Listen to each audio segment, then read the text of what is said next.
Hay algo que resulta, no sé, casi cómico o tal vez un poco trágico sobre nuestra vida moderna. A ver, ¿a qué te refieres exactamente? Pues a que vivimos inmersos en una eh, profunda ilusión de independencia absoluta. O sea, caminamos por el mundo súper convencidos de que tenemos todo bajo control simplemente porque, no sé, las facturas se pagan con un clic. Claro, o porque tienes una aplicación en el teléfono para pedir comida o resolver cualquier cosa logística. Exacto. Pero, a ver, imaginemos esta situación por un segundo. Estamos en un departamento, digamos en un piso 15, en medio de una ciudad densamente poblada. Estás viendo una serie en la comodidad de tu sofá y de repente, sin previo aviso, se corta la luz. Uf, un apagón total. La pantalla se va a negro instantáneamente, el zumbido ese constante del refrigerador se apaga y un silencio súper particular inunda la habitación. Sí, ese silencio que hasta incomoda. Y un minuto después de esa oscuridad repentina, notas que el router parparea y muere. El Wi-Fi ya no existe. Adiós conexión con el mundo exterior. Tal cual. Vas a la cocina, abres el grifo para servirte un vaso de agua y las tuberías tosen aire. O sea, no sale ni una gota, porque las enormes bombas eléctricas del edificio, esas que nunca vemos pero de las que dependemos ciegamente, pues dejaron de funcionar. Y si para colmo afuera hay una tormenta helada, de repente empiezas a notar cómo las paredes de concreto reforzado no parecen ser un escudo suficiente, digamos, para mantener el calor corporal. Exactamente. En cuestión de, ¿qué te digo?, 3 o 4 minutos, toda esa gran fachada de independencia del siglo XXI simplemente se desmorona como un castillo de naipes. Es un golpe de realidad absolutamente fascinante. Y necesario, diría yo, porque cuando ocurre algo así, queda en evidencia nuestra más profunda y absoluta fragilidad humana. Totalmente. Y lo que es más importante, nos damos cuenta, casi con un escalofrío, de que debajo de toda la sofisticación tecnológica, de los servidores en la nube y de la inteligencia artificial, pues seguimos dependiendo de las mismas cosas exactas que garantizaban la supervivencia de nuestros ancestros hace miles de años. O sea, no hemos evolucionado más allá de la biología básica. Para nada. Seguimos siendo igual de vulnerables. Y bueno, esa vulnerabilidad fundamental es el punto de partida de nuestra inmersión de hoy. Olvidemos las introducciones largas, vamos a entrar directamente a desgranar esto a fondo. Me parece perfecto. Sobre la mesa tenemos una serie de documentos, notas y, digamos, pilares fundamentales que provienen de la formación en sabiduría ancestral andina de Leonora Barrio Nuevo. Y quiero hacer una aclaración desde el primer segundo. A ver. Esto no es una clase teórica de antropología, ni de historia antigua sobre pueblos que ya no existen. Esto es un manual de supervivencia para el presente. Totalmente de acuerdo con ese enfoque. El propósito de nuestra charla hoy es ir a la raíz misma de esa fragilidad que acabamos de describir con el apagón. Ajá. Vamos a acercarnos a lo que estas fuentes de la tradición andina que recopila y enseña Eleonora Barrio Nuevo llaman los 4 dadores de vida, o también conocidos como los 4 abuelos medicina. Me encanta ese término, abuelos medicina. Es hermoso, y la misión principal de este análisis es entender las mecánicas, los cómo y los porqués de una verdad ineludible. Fíjate bien, si quitamos uno solo de estos elementos, la vida misma del ser humano deja de ser posible en este planeta. ¡Wow! O sea, colapso total. Exacto. Y no estamos hablando en términos de poesía mística o metáforas abstractas. Hablamos de física y biología puras. Claro. Sin tierra donde sostenernos, sin agua que nos irrigue, sin fuego que nos dé temperatura, o sin aire puro que oxide nuestras células, el cuerpo físico simplemente se apaga. Literalmente se apaga. Y creo que lo que hace que este material sea tan magnético es precisamente cómo entrelaza lo poético con lo brutalmente práctico. O sea, nos exige observar lo evidente. Eso que damos por sentado todos los días. Así es. Así que, para quienes nos están escuchando ahora mismo mientras van al trabajo, o lavan los platos, o caminan por la calle, la invitación es hacer una pequeña pausa interna. Salgamos por un rato del modo analítico de la hoja de cálculo mental y entremos en un espacio de pura percepción. Me encanta. Empecemos por la base. Literalmente la base, el suelo que pisamos. Hablemos de la madre tierra o, como la nombran reverencialmente las notas de la formación, Jalpa Mama. Bueno, lo fascinante de cómo la tradición andina aborda a Jalpa Mama es que la describe como la fuente suprema de toda solidez y estabilidad. Ajá. En los textos de Eleonora Barrionuevo hay una imagen que resulta profundamente conmovedora y a la vez biológicamente exacta. Nos dice que, a semejanza de la Tierra, las madres del mundo natural, tanto humanas como animales, poseen esa capacidad transformadora de convertir su propio cuerpo físico en alimento y sustento para sus hijos. ¡Wow! Es una imagen fuertísima. Sí, y la Tierra hace exactamente eso todo el tiempo, en un ciclo incesante. En su vientre, que el texto describe como paciente y fructífero, se esconden los embriones latentes de todas las plantas y las semillas de la humanidad misma. Claro, es que solemos pensar en la Tierra de una manera muy utilitaria hoy en día. O sea, pensamos que es solo un lugar inerte, un escenario de fondo donde caminamos, un código postal, un pedazo de bienes raíces que compramos y vendemos. Sí, la vemos como un recurso, no como un ser vivo. Exacto. Pero las fuentes plantean una frase que, la verdad, me obligó a detenerme por completo. Dice, en la Tierra yacen los huesos y la carne de nuestros antepasados. ¡Qué profundo! Y la aclaración que hace el documento es clave, porque no se refiere exclusivamente a nuestros antepasados de sangre. No habla solo de tu abuelo o bisabuelo. Habla de absolutamente todo ser vivo, humano, animal o vegetal, que pisó este suelo antes que la generación actual y que al morir, pues devolvió su biología al suelo. Es que si conectamos esa idea con el funcionamiento real de los ecosistemas, la implicación es monumental. Significa que el calcio de esos huesos ancestrales, el hierro de su sangre, el carbono de sus tejidos, están literalmente disueltos en el humus del suelo. O sea, estamos pisando historia reciclada. Exactamente. Y cuando una semilla de maíz o de trigo brota de ese suelo, absorbe esos minerales. Luego, nosotros comemos ese alimento. Así que la afirmación de que los antepasados viven en nosotros no es un pensamiento mágico o una superstición bonita. Es biología pura. Es una descripción perfecta del ciclo biogeoquímico. Estamos construidos con las piezas recicladas de toda la historia del planeta. A ver, espera. Aquí es donde necesito hacer una pequeña pausa. Porque entiendo la mecánica de los minerales, de verdad, y me parece una analogía poética y biológica hermosa. Ajá, pero... Pero mi mente lógica occidental se revela un poco ante otra afirmación de las notas. El texto de Barrionuevo menciona que la Tierra es la legítima dadora de conocimiento, debido a su inmensa antigüedad. Sí, es un concepto central. Pero, a ver, ¿cómo es posible que la Tierra otorgue conocimiento si es geología? O sea, no tiene un cerebro o un sistema nervioso central. ¿A qué tipo de conocimiento se refiere exactamente esta sabiduría ancestral? Es una excelente pregunta, y de hecho es donde solemos tropezar con nuestras propias definiciones modernas. Nosotros equiparamos conocimiento con datos intelectuales. Claro, con libros, enciclopedias, internet. Exacto. Pero la tradición andina y la biología moderna cada vez más ven el conocimiento como sistemas de supervivencia y adaptación. A ver, dame un ejemplo. Pensemos en las redes de micelio bajo el suelo de un bosque. Esos inmensos sistemas de hongos que conectan las raíces de los árboles. La ciencia hoy sabe que a través de esa red, los árboles más viejos envían señales químicas de alerta a los más jóvenes. ¡Wow! ¿Señales de qué tipo? Por ejemplo, si hay una sequía o una plaga que se acerca. E incluso les transfieren nutrientes a través de esa red.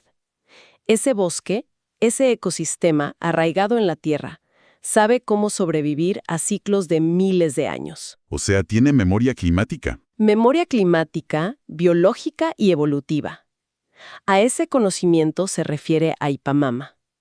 Es una inteligencia sistémica inmensamente más antigua y probada que, digamos, el corto experimento de la mente racional humana. Qué buena forma de aterrizarlo. Literalmente aterrizarlo.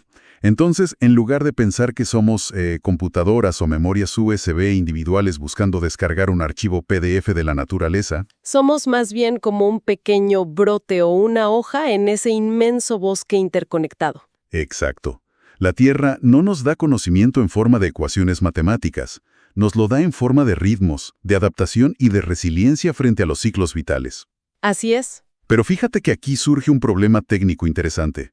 Si solo estuviéramos hechos de tierra firme, de calcio y minerales sólidos, seríamos estatuas. Seríamos estructuras completamente rígidas. Y sabemos por la física que lo que es puramente rígido... Ante el primer impacto fuerte o el menor nivel de estrés sísmico, se quiebra. Totalmente. Tiene que existir un mecanismo, tanto biológico como emocional, que nos permita ceder sin rompernos en pedazos. Y ese es el puente perfecto hacia el segundo dador de vida. La sabiduría andina entiende este diseño con una precisión casi quirúrgica. Frente a la solidez inamovible de la Tierra, surge la solución natural a esa rigidez extrema. Entramos al agua. Entramos en el dominio de Mamacocha, la madre agua.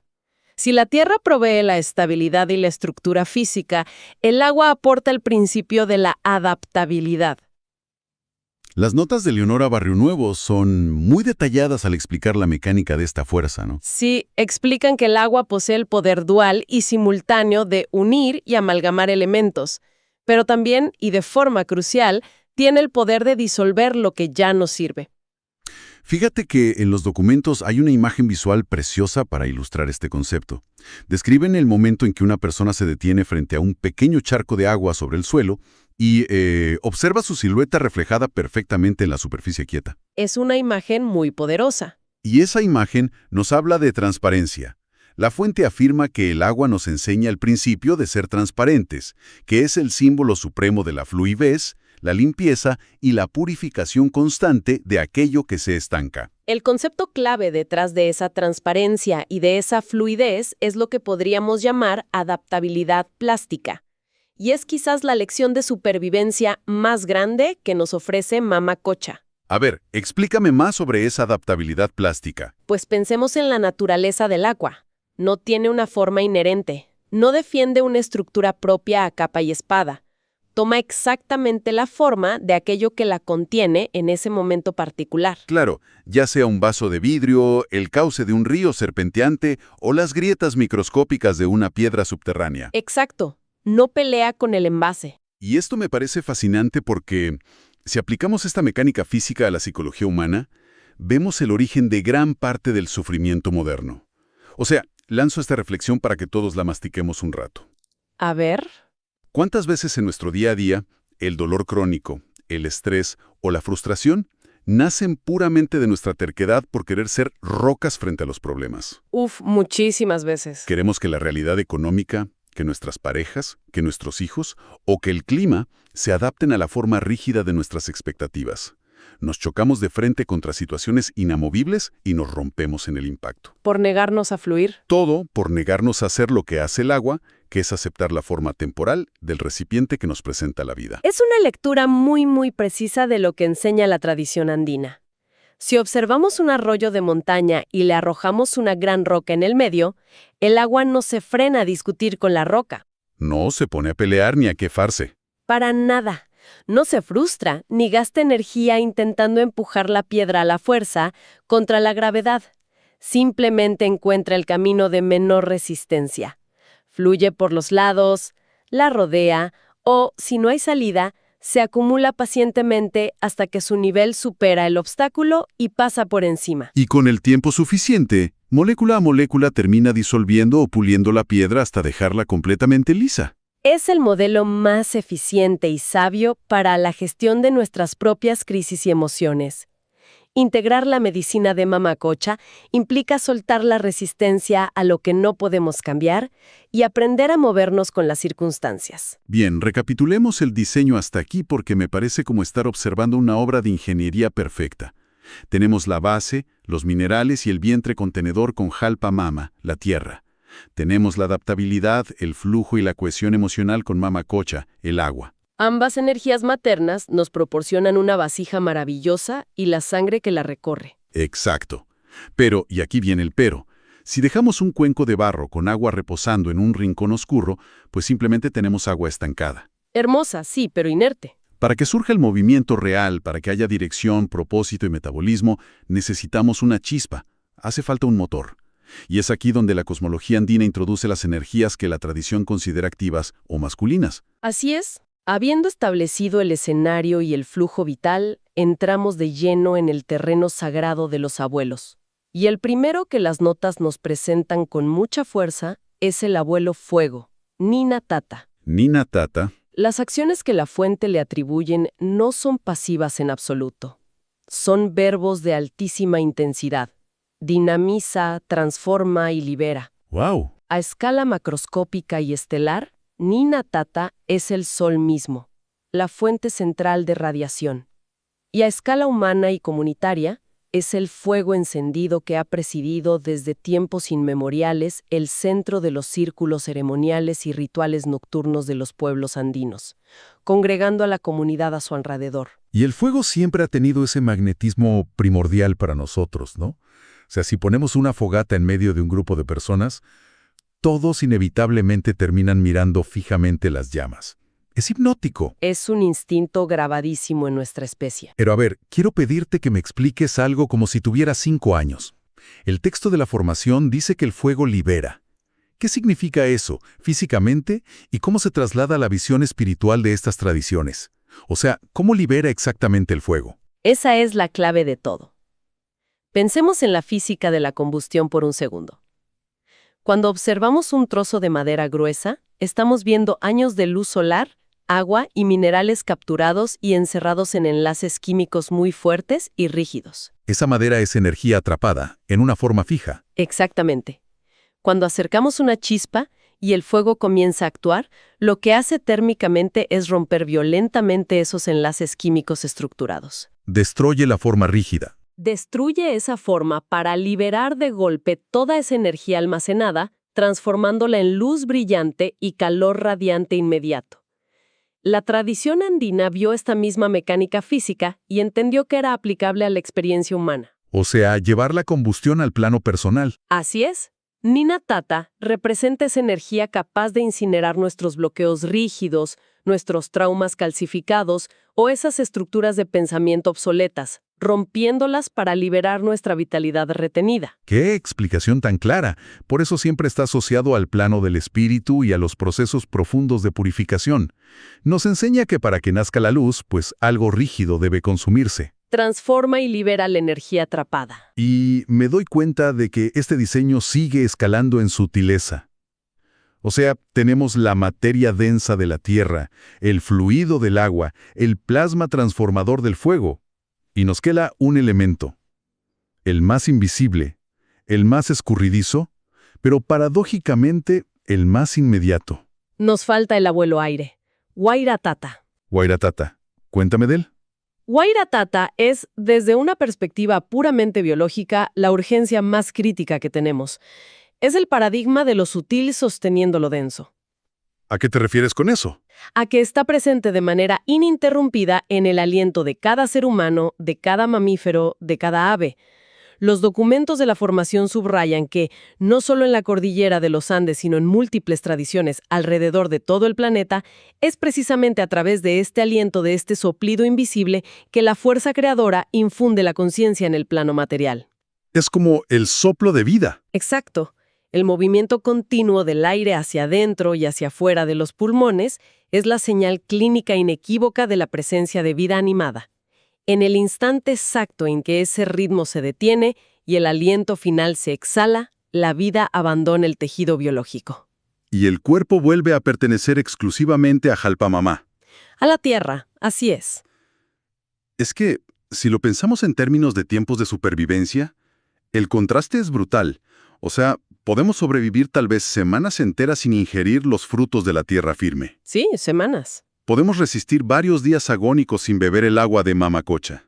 Incluso podemos sobrevivir largas temporadas sin el calor directo de Nina Tata, pues abrigándonos bien. Claro. Pero si nos quitan el acceso al aire del abuelo Waira, Tata, nuestro tiempo en este planeta se reduce a unos escasos 3 o 4 minutos.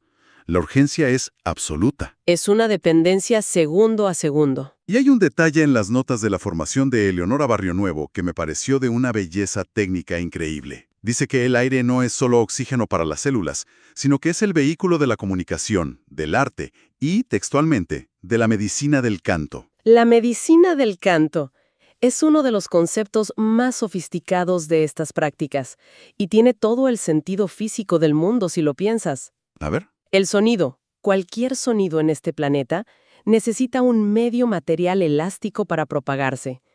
Las ondas sonoras no pueden viajar en el vacío del espacio exterior. El vehículo indispensable que transporta esa energía vibratoria, que transporta el canto sanador en una ceremonia, por ejemplo, es el conjunto de moléculas del aire. ¡Wow! ¿Es literal? Mientras revisábamos estas notas me maravillaba pensar que nuestra propia comunicación humana depende absolutamente de este abuelo. Así es. O sea, sin el elemento aire, no existiría ni siquiera el sonido de la conversación que nosotros dos estamos teniendo en este instante. Estaríamos moviendo la boca en silencio absoluto. Literal. Nuestras cuerdas vocales pueden tensarse y vibrar todo lo que quieran, pero es Wairatata. Es la presión del aire empujando contra ellas y viajando por el espacio la que convierte esa vibración mecánica en palabras que llegan hasta los oídos de quienes nos escuchan hoy.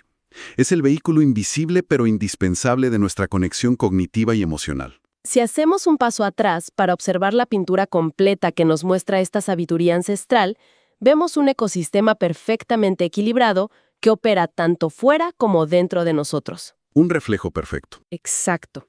Las madres, la tierra y el agua nos entregan la estructura celular, los minerales de los huesos, el tejido y los fluidos que limpian y nutren. Nos otorgan la memoria biológica y la resiliencia física. Ajá.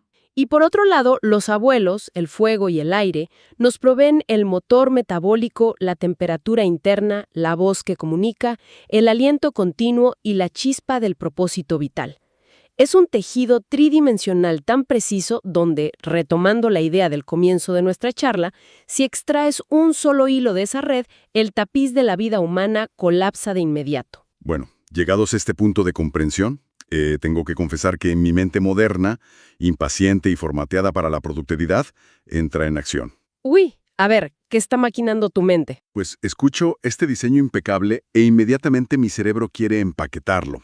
Empiezo a pensar, fantástico, esta es una información conceptual de primer nivel. Ahora, ¿cómo convierto los conceptos de Eleonora Barrio Nuevo en una rutina de 5 pasos? Ay, claro, la solución rápida. Sí.